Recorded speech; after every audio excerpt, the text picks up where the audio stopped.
सुर्खियों में। नमस्कार, हमारे साप्ताहिक कार्यक्रम सुर्खियों में मध्य प्रदेश में आपका स्वागत है। मैं हूं राशिद अहमद खान। दुनिया के सबसे बड़े लोकतंत्र भारत देश में चुनाव के महापर्व के 4 चरण पूरे हो गए हैं। अगर देश के दिल की बात करें, मध्य प्रदेश की बात करें, तो यहां 4 चरणों में सभी 29 लोकसभा क्षेत्रों में मतदान शांतिपूर्वक संपन्न हुआ और अब उम्मीदवारों की किस्मत ईवीएम में कैद हो गई है, जिनकी किस्मत का फैसला 4 जून को होगा। अगर हम चुनाव की बात करें तो मतदाताओं में उत्साह तो बहुत दिखा, लेकिन आंकड़ों में कहीं ज्यादा तो कहीं थोड़ा कम प्रदर्शित हुआ। चारों चरणों में मतदान 66.77% हुआ, जो वर्ष 2019 के मुकाबले 4.35% कम रहा। राज्य के मध्य भाग की 10 लोकसभा सीटों पर 70 से 75% के बीच वोटिंग हुई, जबकि जबलपुर, भोपाल समेत 9 सीटों पर 60 से 70% के बीच वोटिंग रही। प्रदेश की 5 लोकसभा सीटों पर मतदान 60% से भी कम हुआ है। मध्य प्रदेश की 50% से भी कम मतदान वाली सिर्फ एक ही सीट रीवा है। आज के कार्यक्रम में हम इन्हीं आंकड़ों पर बात करेंगे और इनके मायने, सियासी समीकरण भी समझने की कोशिश करेंगे। हमारे साथ 2 खास मेहमान मौजूद हैं। प्रदेश की पत्रकारिता जगत के 2 जाने माने नाम, वरिष्ठ पत्रकार रवि अवस्थी जी और कौशल किशोर चतुर्वेदी जी। आप दोनों का हमारे खास कार्यक्रम में स्वागत है। नमस्कार। रवि जी, पहला सवाल आपसे ही है। तमाम कोशिशों के बावजूद पिछली बार से जो मत प्रतिशत है 4% कम रहा, 4% कम रहा। इसके पीछे क्या वजह मानते हैं आप?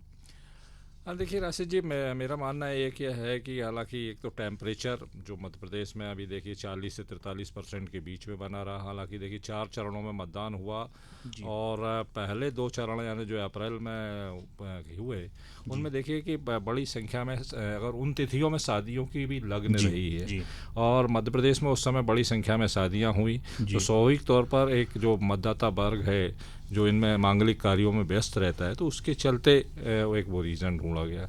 और दूसरी वजह एक उस चरण पहले और दूसरे चरण में कम मतदान की एक वजह ये भी होती है कि देखिए यहाँ का अगर आप राजनीतिक सिनेरियो देखें तो यहाँ केवल 2 दलीय राजनीति है मध्य प्रदेश में। बीजेपी और कांग्रेस के बीच मुकाबला होते रहा है। लोकसभा चुनाव की बात करें तो लोकसभा सीटों की अगर संख्या देखें तो 2019 में जिस तरीके से बीजेपी ने यहाँ बूम किया, 28 सीटों पर वो काबिज है और 1 सीट कांग्रेस के पास रही, तो एक तरीके के जो नैरेटिव मतदाता के मन में सेट हो जाता है ना कि भाई देखिए एक तरफा मामला, कई बार ऐसा लगता है मतदाता को एक तरफा मामला है और अगर मैं वोट नहीं दूंगा तो जीतना तो उन्हीं को है। तो इस टाइप की जो एक मानसिकता कई बार हावी हो जाती है या इस टाइप का एक जो राजनीतिक वातावरण निर्मित होता है, तो उस वातावरण के कारण भी कई बार मतदाता इस तरह की मानसिकता के कारण घर से नहीं निकलता है। और तीसरी बड़ी एक जो है कि कई जिलों में जो मजदूर यानी श्रमिक वर्ग का जो मतदाता है वो चूँकि प्रवासी दूसरे राज्यों में जाता है, तो उसकी वजह से भी वो एक कारण हो सकता है। और देखिए कि जब पहले चरण और जब इस तरह की बात सामने आई तो प्रशासन की तरफ से यानी खास करके निर्वाचन आयोग की तरफ से जो पहल की गई, वो उसमें एक पहल ये भी थी कि बाहर जो श्रमिक गए थे कई जिलों में, उनको बुलाया गया, उनको कहा गया कि भाई हम काम आपको यहीं देंगे। तमाम चीज़ें प्रयास हुए। उसके बाद आप देखिए कि लगातार चुनाव चौथे चरण में, चौथे, तीसरे और चौथे चरण में उसका असर। अभी चौथे चरण में भी देखिए बड़ी संख्या में, चाहे अलीराजपुर हो, झाबुआ हो, खरगोन हो, तमाम जगह यानी चूँकि जो पड़ोसी राज्यों में श्रमिक गए हुए थे उन्हें वापस बुलाया गया और उनको मतदान भी मतलब वो शामिल हुए। तो ये मतदान प्रतिशत यानी वो उस तरीके से बढ़ा बाद में। जी कौशल जी, शादी कहें, गर्मी कहें, या जैसा कि रवि जी ने बताया कि जो श्रमिक हैं वो भी एक कारण है। आप कौन से कारण देखते हैं कि मत प्रतिशत वो 66.77% पर अटक गया? तमाम कोशिशें की प्रशासन ने, राजनीतिक दलों ने भी, जैसा कि सुनने में आया था कि भाजपा ने पहले चरण दूसरे चरण के बाद से बहुत जो नेता हैं, जो प्रदेश स्तर के नेता हैं, उनको टारगेट दिया था। उस टारगेट का भी बहुत असर ऐसा देखने को नहीं मिला। हालांकि फिर भी मत प्रतिशत पहले से इन जो दूसरे, तीसरे और चौथे चरण में थोड़ा ठीक रहा। देखिए, रवि जी ने जैसा बताया वो सारे कारण अपने आप में पर्याप्त हैं। वैसे तो शादियों का मौसम था, 3 चरण तक जो शादियों का मौसम रहा तब वोटिंग कम थी, चौथे चरण में थोड़ी सी अच्छी वोटिंग देखने को मिली। तापमान का प्रभाव भी रहा। शादियों की वजह से ऐसा हुआ कि जो लोग भी बाहर थे उनको वापस वोटिंग के लिए ला पाना संभव नहीं था जी। और ऐसे मतलब शादियों की संख्या इतनी ज़्यादा थी कि हर कुछ ज़्यादातर परिवार जो है उनसे कहीं ना कहीं प्रभावित हुए वोटिंग के मामले में। जी। जो चाह रहे थे कि हमारे परिवार के सदस्य वोट डालें वो भी नहीं डाल पाए। हालांकि इस बार इन सब कारणों के अलावा अगर देखें तो निर्वाचन आयोग ने बहुत मेहनत की और जागरूकता में कोई कमी नहीं रही और निर्वाचन स्थल पर जो व्यवस्थाएं वो भी बहुत पर्याप्त रहीं। कहीं कोई समस्या नहीं आई। लेकिन जो है इसके बावजूद जैसा कि आप कह रहे राजनीतिक दलों ने भी जो है बहुत मेहनत की। एक राजनीतिक दल ने तो कहा था कि हर बूथ पे 370 वोट ज़्यादा गिरेंगे। जी। जी। तो लेकिन हमें लगता कि वो राजनीतिक दल भी अपने आप में कुछ करने की स्थिति में नहीं थे, क्योंकि कारण ऐसे थे, पारिवारिक कारण ऐसे थे। तापमान का जो वजह थी वो उसकी वजह से भी प्रभावित था, लेकिन मुख्य जो था वो शादियों की वजह से जो प्रभावित था उसकी वजह से स्थितियां अच्छी नहीं रहीं। दूसरा एक जो कारण इस बार जो चर्चा में बहुत है कि इस बार अब की बार 400 पार और पिछले 10 साल से जो एक दल विशेष की सरकार है उसके कारण जो है जैसे मध्य प्रदेश की 2 लोकसभा सीटें ऐसी थी जहां पे एक जगह कांग्रेस का प्रत्याशी, एक सीधा सा आपको अगर देखें अपन तो कांग्रेस का प्रत्याशी जब नामांकन वापसी की अंतिम तारीख में अपना नामांकन वापस ले लेता है तो मध्य प्रदेश के सबसे अच्छे शहर आर्थिक राजधानी इंदौर में क्या स्थिति होती है कि वहाँ सबसे कम मतदान 60% मतदान दर्ज किया गया, जबकि इंदौर से कभी भी ऐसी उम्मीद नहीं की जा सकती। बिल्कुल। तो एक जो मानस कभी कभी मतदाताओं ने एक जो मानस बनाया, जैसा कि इस बार नारा दिया गया था अब की बार 400 पार, और ऐसा जो 10 साल से लगातार मतदाता देख रहे हैं कि कुछ चाहते हुए भी जो है वो उनका वोट जो है चरितार्थ नहीं हो पा रहा है। उनका कैंडिडेट जिसको वो वोट दे रहे हैं वो नहीं जीत पा रहा है। और उसके बाद ऐसा एक आकलन किया जा रहा है, एक निराशा का हताशा का भाव जो मतदाता के अंदर है। कई बार वो जो है घर से निकलना भी उसने ठीक अच्छा नहीं समझा कि अब क्या ठीक है जो होना है होता है। हालांकि वो तो तय ही है, ऐसा मान लिया गया। जी नहीं, कई बार ऐसा भी होता है देखिए कि राजनीतिक दलों के कार्यकर्ता भी इस मूड में आ जाते हैं कि भाई हम तो जीत रहे हैं, दूसरा कहेगा कि यार हम तो कुछ कर ही नहीं पा रहे हैं। तो वो भी एक कार्यकर्ता जब सक्रिय नहीं होता है तो उसके भी कई बार इस तरह के दुष्परिणाम सामने आते हैं। कुछ ये जो साइकोलॉजिकल मनोवैज्ञानिक कारण है, एक ये भी एक तरह माना जा सकता है कि ये कम वोटिंग परसेंट में कहीं ना कहीं इसका भी एक हिस्सेदारी है। जी। रवि जी, एक जो सीट कांग्रेस के पास थी छिंदवाड़ा, अब हम उसी का जिक्र करेंगे कि वहाँ सबसे ज़्यादा वोटिंग हुई है। 79.83% जो है वो सबसे चर्चित सीट छिंदवाड़ा पर वोटिंग हुई है। इसके क्या मायने हैं?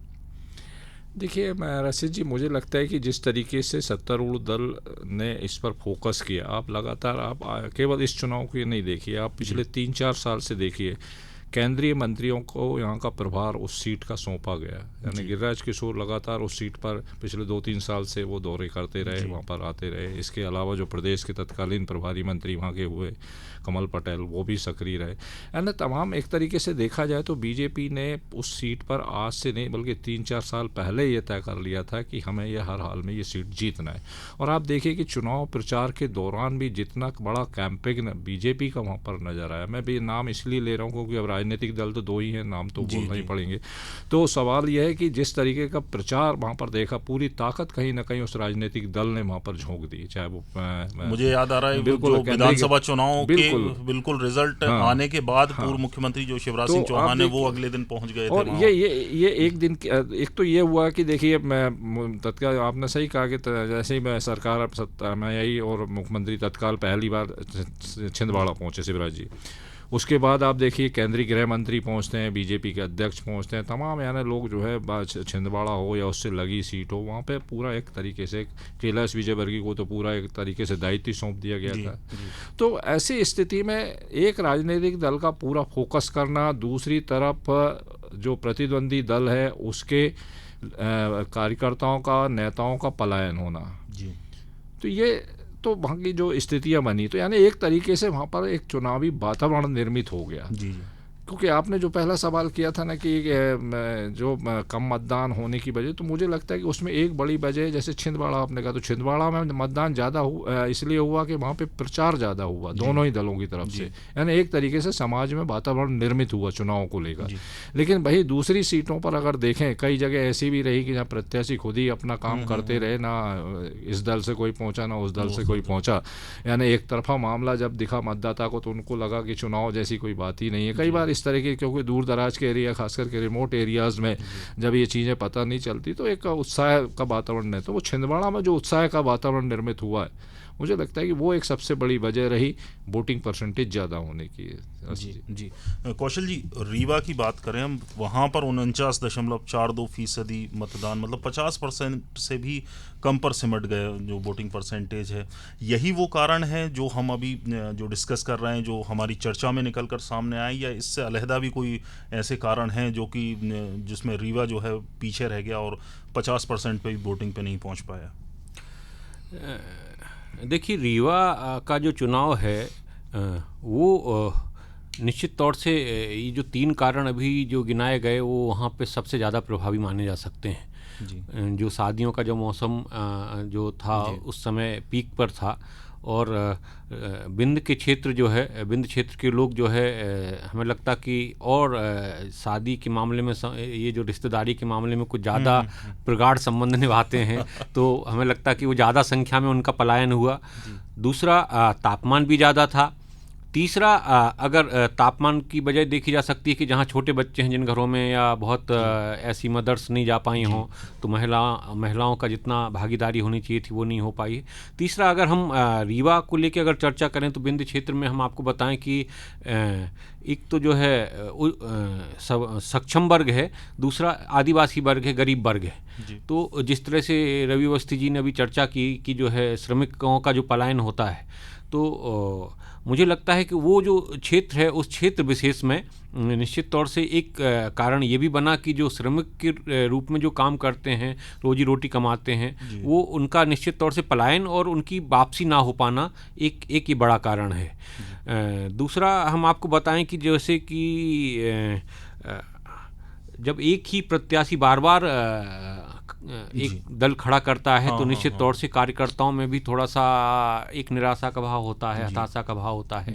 ये हम मान सकते हैं, रीवा को लेके भी ये मान सकते हैं कि जो वहाँ से एक दल विशेष के जो प्रत्याशी थे, जो जीत रहे हैं लगातार, उनको लेकर भी लोग जो है, लोगों में बहुत आशा और ऊर्जा का संचार नहीं था उनके अंदर कि एक बहुत अच्छा चेहरा हो, ऐसा। तो मुझे लगता कि कुछ ना कुछ उसमें जो है, जो कम वोटिंग परसेंट हुआ है रीवा में, उसका कारण एक ये भी है कि जो राजनीतिक दल के कार्यकर्ता हैं, वो कहीं ना कहीं अपने आप को बहुत फील गुड नहीं कर रहे थे। जी। और मतदान के प्रति बहुत अच्छा नहीं था। दूसरी तरफ दूसरे दल का जो भी प्रत्याशी था, वो भी हमें लगता कि इतना बहुत अच्छा कैंडिडेट नहीं माना जा सकता, कि जिसको लेके कि बहुत कभी कभी होता है कि लोग ज़्यादा वोटिंग परसेंट इसलिए होता है कि किसी नए चेहरे को आगे लाना चाहते हैं। जी। तो अगर मान लीजिए कि जो व्यक्ति लगातार सांसद वहाँ पे है, और अगर उसके विरोध में व्यक्ति अगर वोटिंग करें, तब भी वोटिंग परसेंटेज हाई होता है, और दूसरा प्रत्याशी की संभावनाएं ज़्यादा बने, इसकी लोग कोशिश करते हैं। तो वहाँ पे हमें लगता कि जो दोनों दलों के प्रत्याशियों के प्रति कोई बहुत आकर्षण नहीं था मतदाताओं में, और यही हमें वहाँ मुख्य वजह। रवि जी, जो कारण अभी चर्चा में निकल के सामने आए, एक शादी, एक गर्मी, और तीसरा पलायन, हम अगर 2 कारणों पे देखें, तो क्या निर्वाचन आयोग, चुनाव आयोग पहले से, अगर, क्योंकि हर बार गर्मियों में ही होते हैं, गर्मी होगी ही गर्मियों में, और गर्मियों में शादियां भी होंगी, तो क्या ये आगे पीछे नहीं किया जा सकता था कि कम से कम ये जो कारण है उसको शॉर्ट आउट किया जाए और उनका निदान किया जा सके? नहीं, देखिए राशिद जी, आपने सही सवाल किया कि लोकसभा चुनाव पहली बार तो गर्मियों में हो नहीं रहे हैं। 2019 में भी ग्रीष्मकाल में हुए थे और ये पैटर्न जो चेंज आया वो 90 के बाद आया। उससे पहले ज़रूर सर्दियों में चुनाव हुआ करते थे, अक्टूबर नवंबर में लोकसभा के चुनाव हुआ करते थे। आपको ध्यान होगा कि पहले दूसरे जो लोकसभा के चुनाव हैं वो भी सर्दियों में हुए। उसके बाद 60 के दशक में जो है वो 70 के दशक के आसपास उसमें चेंज आया, फिर 90 के दशक में एक बार फिर चेंज आया, क्योंकि कुछ सरकारों का कार्यकाल कम रहने के कारण ये स्थितियां बनी। लेकिन अब आप देखिए कि जिस तरीके से जो मौजूदा सरकार है, जो उसने का प्रयास कर रहे हैं कि 1 नेशन 1 इलेक्शन, और उनका दावा भी है कि अगर ये संभव हो पाता है, जिस तरीके की समिति की रिपोर्ट आ गई है, तो 2029 में चुनाव एक साथ हो पाएंगे। तो हो सकता है कि निर्वाचन आयोग इस बात का ध्यान रखे कि भाई तपती भीषण गर्मी में चुनाव ना कराया जाए, क्योंकि स्वाभाविक तौर पर जितनी परेशानी मतदाता को होती है रैसे जी, उतनी ही परेशानी मतदान कर्मचारियों को भी होती है ना। तमाम लोग जो है वो कहीं ना कहीं इसमें प्रभावित होते हैं। छुट्टियां भी लोगों की प्रभावित होती है, क्योंकि बच्चों का भी ये छुट्टियों का समय होता है।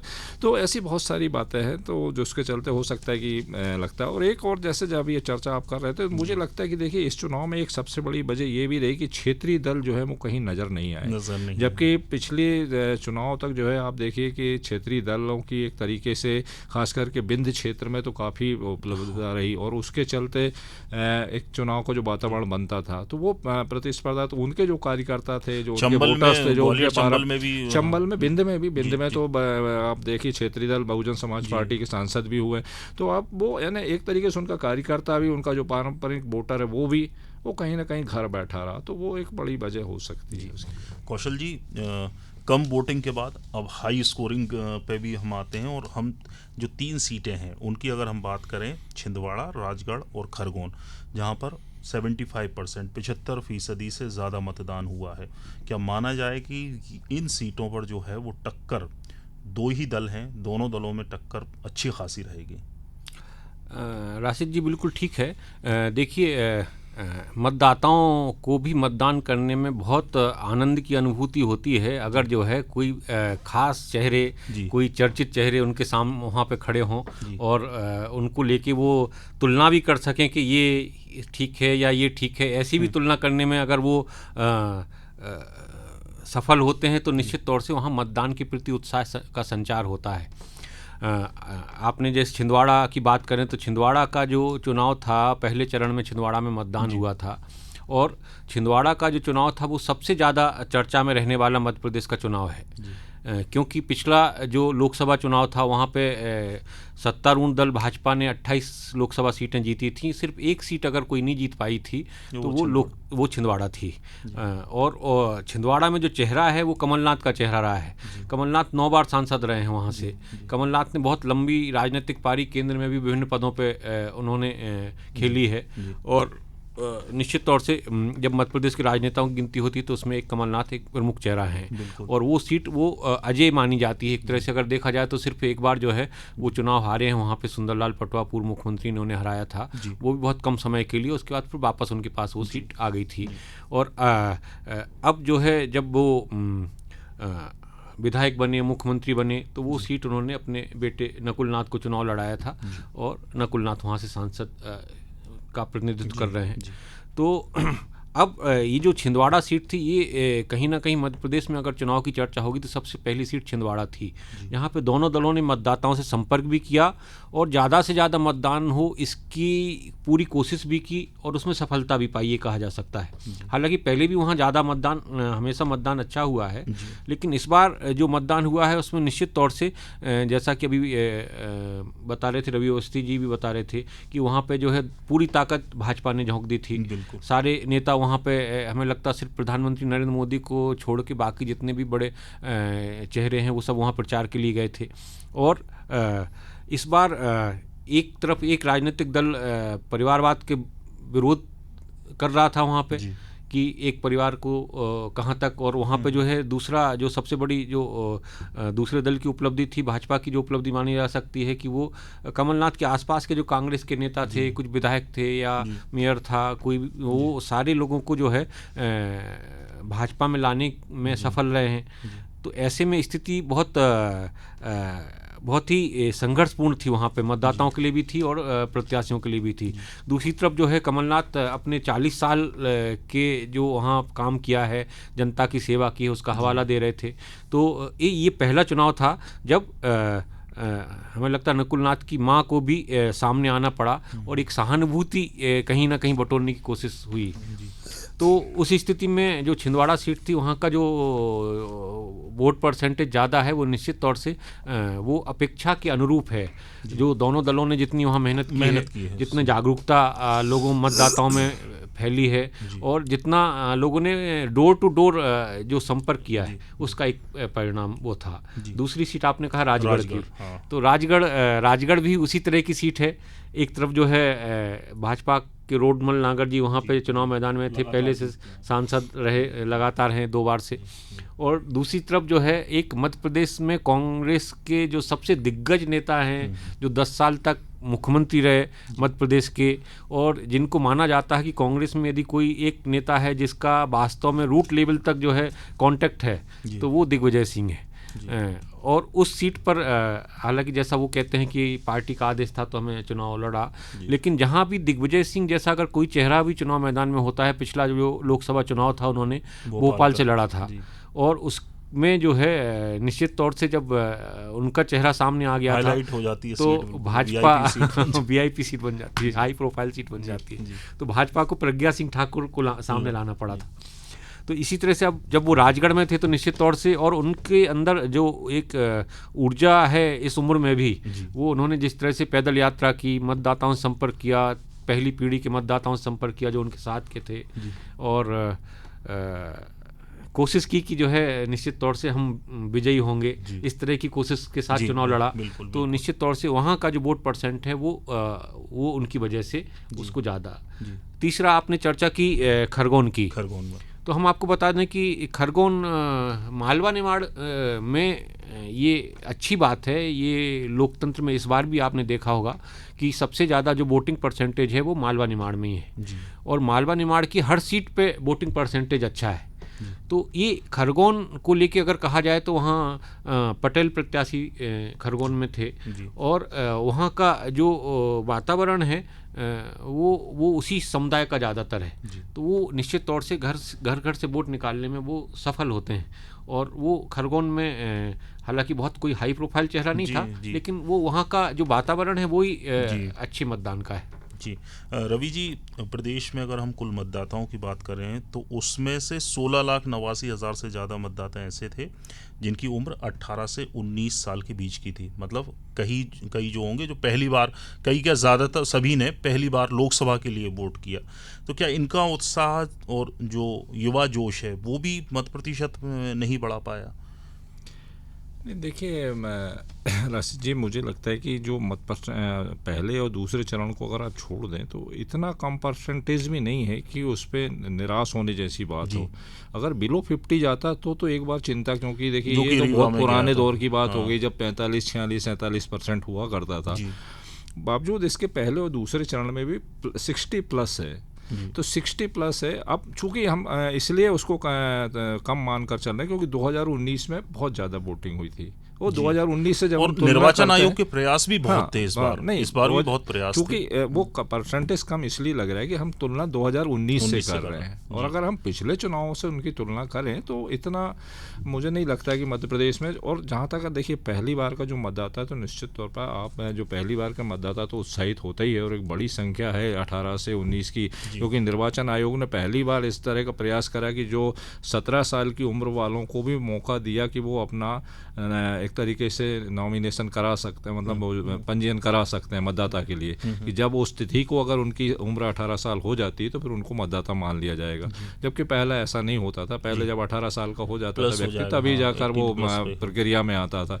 लेकिन इस बार बिफोर प्रक्रिया शुरू करने का फ़ायदा ये हुआ कि जो मतदाता समय के अनुसार मतलब वो उस तारीख पर बन गए, तो वो एक तो बड़ी संख्या वो तैयार हुई। दूसरी बड़ी बात ये है कि देखिए जो 18 से 29 साल का युवा मतदाता है उसमें कई लोग ऐसे भी हैं, खास करके शहरी क्षेत्रों को जो मतदाता है वो बड़ी संख्या में ऐसे भी हैं जो बाहर रोज़गार कर रहे हैं, कोई पूना, बेंगलोर या दूसरे राज्यों में है।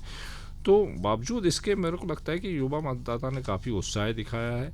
और हाँ, अलबत्ता ये ज़रूर कह सकते हैं कि विधानसभा चुनाव यानी 2023 के विधानसभा के चुनाव की तुलना में अभी लोकसभा के चुनाव यानी 6 महीने के दरमियान महिलाओं के मत प्रतिशत में थोड़ी गिरावट आई है। और उसकी एक बड़ी वजह ये भी हो सकती है कि एक तो देखिए शादियों का सीज़न, और दूसरी बार ये कि जो पिछले विधानसभा चुनाव में राज्य सरकार की जो एक गेम चेंजर स्कीम आई थी लाडली बहना, उसने जो एक उत्साह बढ़ाया था महिलाओं में, वो कहीं ना कहीं इस 6 महीने के दरमियान उसमें, क्योंकि जिस तरीके की बातें हुई कि प्रतिद्वंदी दल की तरफ से कहा, मतलब जिस तरह की बातें की गई कि योजना बंद हो जाएगी तो ये हो जाएगा, तमाम तरह की बातें हुई तो इसका भी कई बार एक असर पड़ता है महिलाओं में कि भाई। और फिर दूसरा ये कि जो मैंने बताया शादियों के चूँकि मांगलिक कार्यक्रम थे तो महिलाएं ज़्यादा व्यस्त रहती, फिर गर्मी का सीजन है तो 2-3 ऐसे कारण हो गए जिसकी वजह से मुझे लगता है कि महिलाओं के उसमें कमी आई। बाकी युवा मतदाताओं ने तो मुझे लगता है कि जमकर वोटिंग की है, इसमें कोई दिक्कत जी। कौशल जी, इसी से जुड़ा हुआ सवाल मेरा अगला आपसे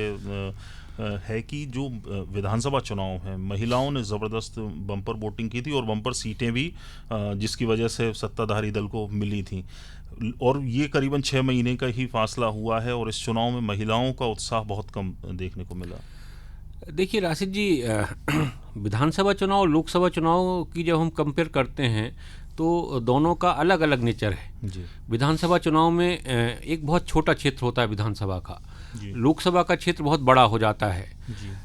एक जो कैंडिडेट हैं सभी दलों के विधानसभा चुनाव में वो अपने डोर टू डोर तक जाने में सफल होते हैं जी। लेकिन लोकसभा में जो कैंडिडेट है वो हर जगह अपनी नहीं पहुंच पाता, डोर टू डोर तो संभव ही नहीं होता है। 8 विधानसभा क्षेत्र होते हैं, बहुत बड़े क्षेत्र होते हैं और बहुत बड़ी वोटिंग होती है। दूसरी बात, जहाँ तक महिलाओं की बात करें, महिलाओं की वोटिंग जब भी हमेशा किसी भी वोटिंग का अगर एनालिसिस अगर हम करते हैं ना तो हमेशा ही महिलाओं की वोटिंग परसेंटेज पुरुषों की तुलना में कम रहता है। भले 2-4% का अंतर रहता है लेकिन वो हमेशा कम रहता है। दूसरी बात, इस बार जो कारण चर्चा में है उसमें निश्चित तौर से महिलाओं की सहभागिता रिश्तेदारियां निभाने में कुछ ज़्यादा होती है। अगर पुरुष तो मान लो वोट डालने के बाद भी मूवमेंट कर सकता है लेकिन महिलाओं के साथ उतना संभव नहीं होता। और लाडली बहना जैसी जहाँ ऐसी जो बात है, एक अभी जो रवि अवस्थी जी कह रहे थे वो बिल्कुल सही बात है कि देखिए अभी तक लोकतंत्र के इतिहास में अगर वोटिंग परसेंटेज का आकलन किया जाए तो सिर्फ एक 2019 में ये एक मान सकते हैं कि 2014 में नरेंद्र मोदी सत्ता में आए, 2019 में उनके कुछ एक ऐसा मतदाताओं में भाव पैदा हुआ कि वो जो वोटिंग परसेंटेज है एकदम थोड़ा सा 8-9-10% तक का अंतर आ गया। वो जो अंतर है वही एक जो है हर जगह तुलना करने में जो है इस बार चाहे महिलाओं का वोटिंग परसेंटेज हो या पुरुषों का हो, वो कहीं ना कहीं उस तुलना की वजह से हमें कहीं ना कहीं कम नज़र आ रहा है। लेकिन जैसे कि आपने कहा, अभी हम चर्चा कर रहे थे छिंदवाड़ा, राजगढ़ या ऐसी कई सीटें हैं जहाँ ज़्यादा मतदान हुआ है, वहाँ महिलाओं की सहभागिता भी ज़्यादा रही है। तो निश्चित तौर से जहाँ कम मतदान हुआ है वहाँ ऐसा लग रहा है कि महिलाओं का मतदान प्रतिशत कम हुआ, लेकिन जो जिस तरह से जो कारण होते हैं, जो एनालिसिस विश्लेषण किया जाए तो वो लगभग एक जैसा ही है। जी।